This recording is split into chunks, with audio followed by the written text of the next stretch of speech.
اللهم صل وسلم وبارك على سيدنا محمد. ازيكم حبايب قلبي؟ عاملين ايه؟ يا رب تكونوا بخير وفي احسن حال. النهارده بقى هنعمل مع بعض كده طريقة عمل الحواوشي الاسكندراني. معايا اول حاجة كيلو من الدقيق، وكمان معايا نص كيلو من اللحمة المفرومة زي ما انتوا شايفين كده، ومعايا حبايتين من الفلفل، وثلاث حبات من البصل، اتنين تلاتة كده، اتنين صغيرين، واحدة صغيرة قصدي، واتنين وسط. ومعايا فلفل اسمر وملح وسبع بهارات وهريسة شطة سبايسي كده، ونص واحدة مرقة برضو بتديها طعم حلو كده. ومعايا جبنة تركي مبشور. اول حاجة هنبعد بقى اللحمة بتاعتنا كده، والبصل والبهارات بتاعتنا كده والجبنة، وهجيب بقى الدقيق والحاجات. اول حاجة طبعا هنعملها ان احنا هنعجن العجينة بتاعتنا ونسيبها تخمر براحتها. عبال ما تخمر هنكون احنا عملنا تتبيلة اللحمة المفرومة. دلوقتي بقى جبنا الدقيق كده، انا نخلة الدقيق دوت كويس جدا ومجهزاه على طول. ومعايا كمان معلقة كبيرة من الخميرة الفورية، ومعايا معلقة زيها من السكر. وكمان معايا نص كوباية مية دافية، ما تكونش سخنة قوي، تكون دافية يعني بدرجة ان انا احط صبعي فيها. اقدر مثلا ان انا احط صبعي فيها، لو اسخن من كده هتبوظ الخميرة مني. هقلب بقى الخميرة مع السكر والمية كده لمدة 3 دقايق، وبعد كده اغطيهم بطبق علشان تخمر على جنب براحتها. زي ما انتوا شايفين كده هنقلبها بس شوية. هي الخميرة اصلا ما شاء الله عليها، يعني مش هتاخد وقت معايا، بس لو المية كانت سخنة الخميرة هتقطع مني وهتبوظ. لازم المية يكون دافية. وكمان اللبن بتاعي يكون دافي برضو، ما يكونش سخن جامد عشان برضو ما يبوظش مني العجينة. هنجيب بقى الدقيق كده زي ما انتوا شايفين. طبعا الدقيق هيحتاج معانا رشة من الملح ورشة من السكر. هحط حوالي ربع معلقة كده صغيرة من الملح، وهحط نص معلقة من السكر زي ما انتوا شايفين. هقلب بقى السكر والملح، وكمان هضيف حوالي نص معلقة من الخميرة الفورية كده زي ما انتوا شايفين. وهقلب بقى الخميرة مع السكر والملح زي ما انتوا كده شايفين. لازم نقلب كده المكونات بتاعتنا مع الدقيق.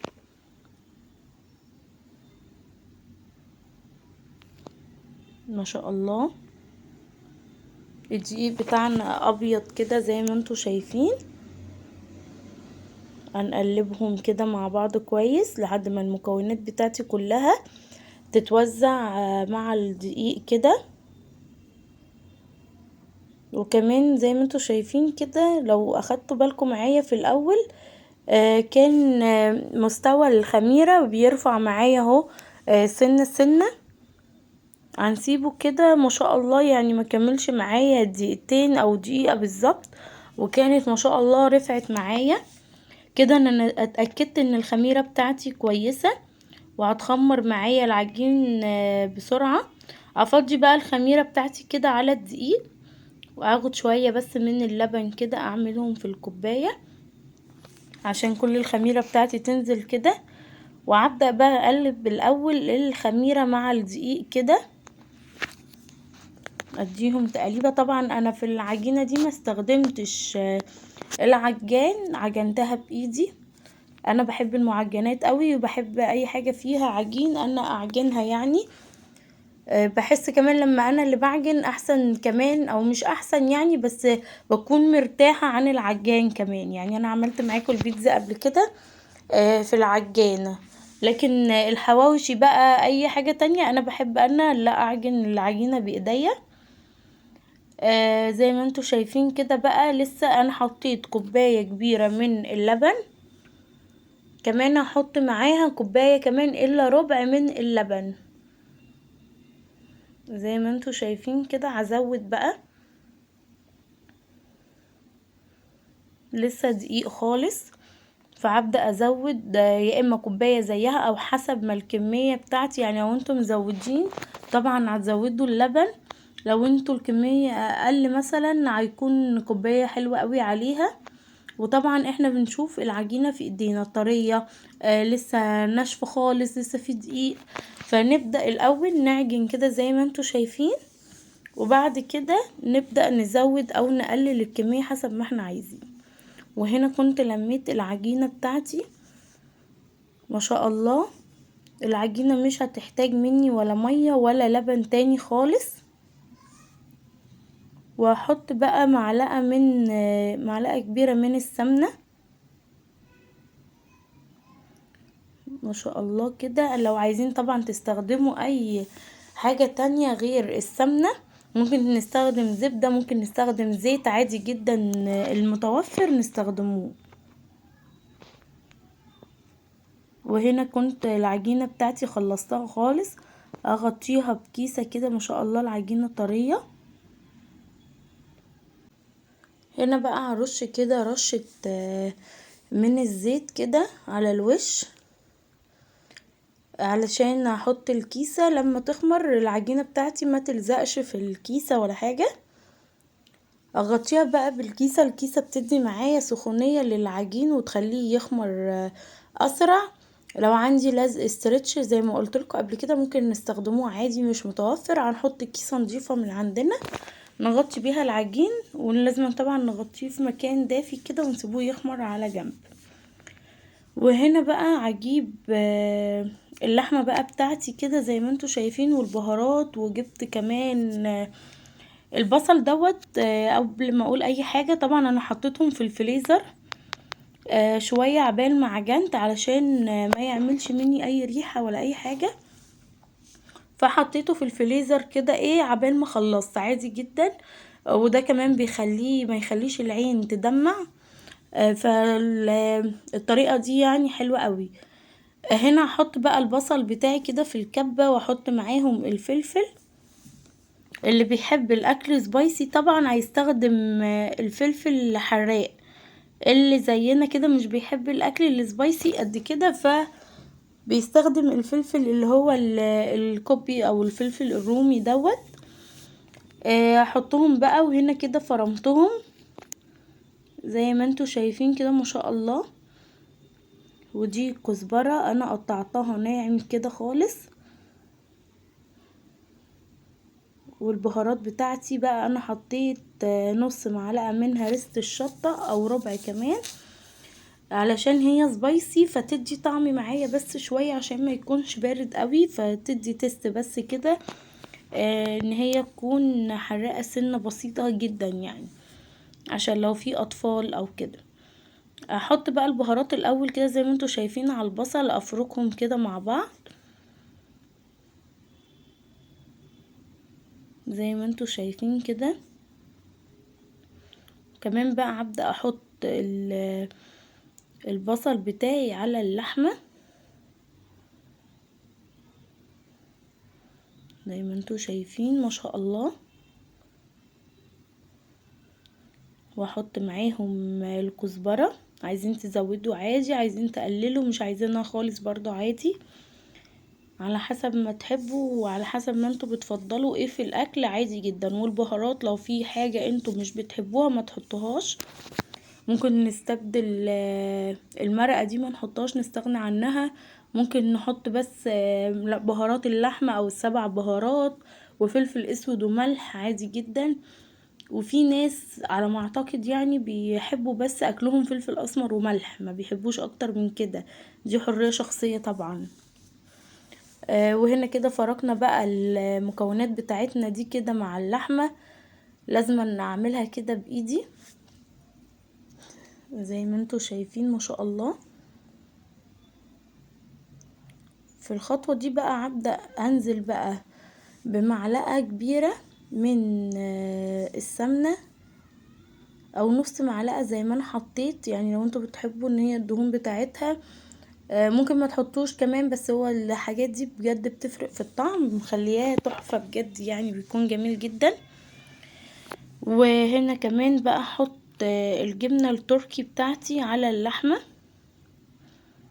واقلبهم كده مع بعض. الجبنة التركي بتديها طعم جميل قوي للحواوشي. لو كمان مش عايزين تحطوا الجبنة التركي كده مع اللحمة وتقلبوهم في بعض، ممكن بعد ما نفرد اللحمة في الرغيف نحطها كده على وش اللحمة عادي برضو، بيكون طريقة برضو دي بتكون حلوة. في ناس بتعمل كده، بس انا عملت كده وقلبت الجبنة التركي مع اللحمة علشان تكون كلها فيها جبنة تركي، حتى اللي بعد ما احطها في الرغيف يكون وصلها كده الجبنة التركي. وهنا بقى هجيب الصينية بتاعتي وهبدأ بقى اكور اللحمة بتاعتي كده على قد الرغيف اللي انا هحتاجه، يعني يكون جاهزة معايا على طول. اول ما اجيب العجينة كده واعملها يكون اخد اللحمة على الرغيف على طول، مش لسه ايدي هتكون في العجينة احطها في اللحمة، لا يعني ان احنا نعملها كده برضو، دي حاجة جميلة جدا وبتكون يعني اسرع معايا ان انا اعمل كده. طبعا عايزين تقللوا الكمية، في ناس تقول انا بحب مثلا في الحواوشي اللحمة ما تكونش كتيرة فيه، زي ما انتوا عايزين، يعني ممكن تقللوا الكمية عن ما انا عاملة. ممكن لو رغيف بتكبروه ممكن تكبروا الرغيف، على حسب ما انتوا عايزين. انا سايبالكوا حرية الاختيار، بس انا بديكوا افكار بس. وهنا كده اعملهم على قد ما طلعوا معايا، يعني انا نص كيلو اللحمة المفرومة مع البصل والفلفل والجبنة والكزبرة عملوا معايا 13 كورة من اللي انتوا شايفينهم دول، 13 او 14، يعني عملوا معايا حوالي 13 او 14 كورة من اللحمة دي زي ما انتوا شايفين. بتكون يعني دي حاجة سريعة كده. طبعا الرخامة بتاعتي انا هستخدمها علشان انا هبطط عليها او هخبز عليها الحواوشي، فهنضفها كده الاول بالفوطة بتاعتي كده، بلتها مية ومسحتها كويس جدا من غير صابون ولا اي حاجة علشان العجين ما يلقطش ريحة الصابون. امسحها كده زي ما انتوا شايفين كويس جدا ما شاء الله كده. اجيب بقى منديل نضيف برضو وابدأ امسح بيه الرخامة بتاعتي انشفها خالص.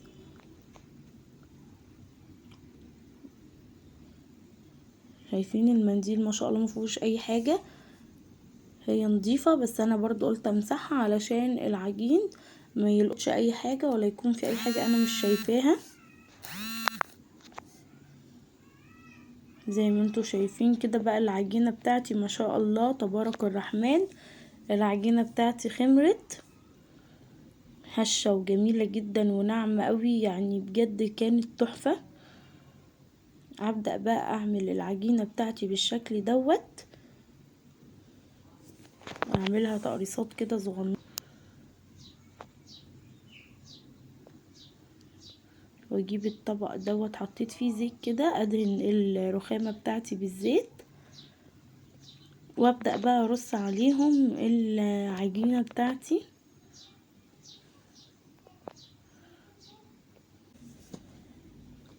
زي ما انتوا شايفين كده برضو هنعمل كلهم نفس الحجم كده. طبعا لو انتوا عايزين الرغيف يكون اكبر من كده شوية فهنكبر التقريصة بتاعتنا دي نخليها اكبر شوية كده زي ما انتوا شايفين بالشكل ده.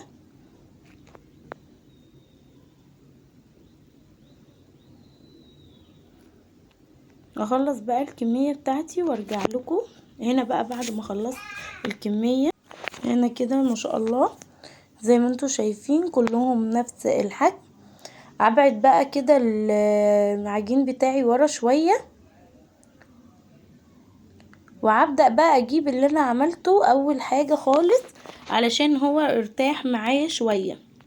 اجيب اللي انا عملتهم الاول الخطوة دي برضو حلوة، كل ما نسيب العجين بتاعنا يرتاح كل ما يتفرد معانا بسهولة اكتر. احط بقى شوية من الزيت وابدأ بقى افرد العجينة بتاعتي بالشكل اللي انتوا شايفينه ده. انا كل صوابعي على الحروف مش في النص خالص، زي ما انتوا شايفين كده ما شاء الله. وهنا كده زي ما انتوا شايفين احنا فردت العجينة بتاعتي كده زي ما انتوا شايفين بالظبط. اخد برضو واحدة من اللي انا برضو كنت عاملاهم من الاول، انا كنت عارفاهم واكيد يعني انتوا عارفين انتوا بدأتوا من انهي واحدة، فهتكونوا عارفين احنا هناخد من انهي. وهنا فردتها اللي فوق هتكون ملمومة شوية، مش هتكون مفرودة قوي بالشكل اللي انتوا شايفينه ده كده.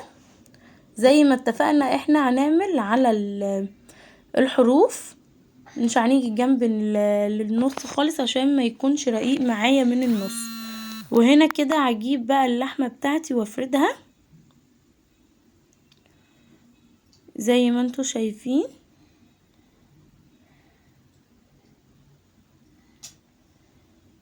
فردتها بالشكل اللي انتوا شايفينه ده. كمان هجيب العجينة واخد بقى الحروف بتاعت اللي كانت تحت وابدأ اقفلها بالشكل اللي انتوا شايفينه ده. سهلة جدا ومفيهاش اي حاجة. وكمان احنا هنعمل الشكل دوت وهوريكم الشكل التاني ان احنا هنعملوه برضو مع بعض. بيكون برضو سهل جدا وبيوفر معايا طبعا بقى في العجين، او لو احنا عايزين نعمل عدد كميات اكبر فممكن نعمل الشكل اللي انا هوريهولكوا التاني ده.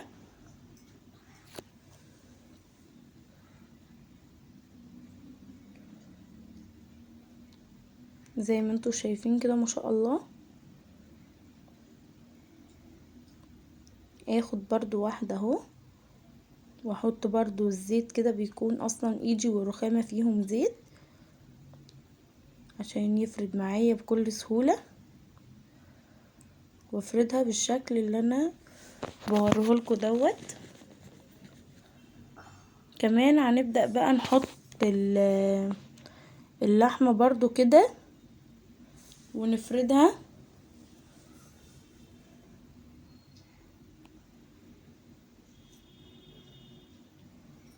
وابدأ بقى اتني الجزء اللي هو ورا دوت على اللحمة زي ما انتوا شايفين كده، واقفل برضو بالشكل اللي انا وريتهولكوا في الرغيف الاولاني. طبعا دوت كده بيكون نص. ده بيكون جميل جدا وسهل قوي في عمايله، وينفع طبعا عشان خاطر الاطفال ما يبهدلوش الرغيف الكبير دوت، فدوت يبقى زي السندوتش كده، بيكون جميل جدا وسهل في تحضيره. يعني زي ما انتوا شايفين كده اصلا ما اخدش وقت خالص. وهنا هنبدأ بقى نحط زيت كده من على الوش، حاجة بسيطة خالص عشان ياخد لون ذهبي معايا زي ما انتوا شايفين كده ما شاء الله. وهنا برضو انا عملت دول وعملت برضو اللي انتوا شايفينهم دول. وهنا كده بعد ما طلعوا من الفرن انا بحبهم بيكونوا محمرين كده، لو عايزين تطلعيهم افتح من كده طبعا زي ما انتوا عايزين. شايفين كان سخن خالص، انا مش عارفه امسكه اصلا هو لسه طالع من الفرن.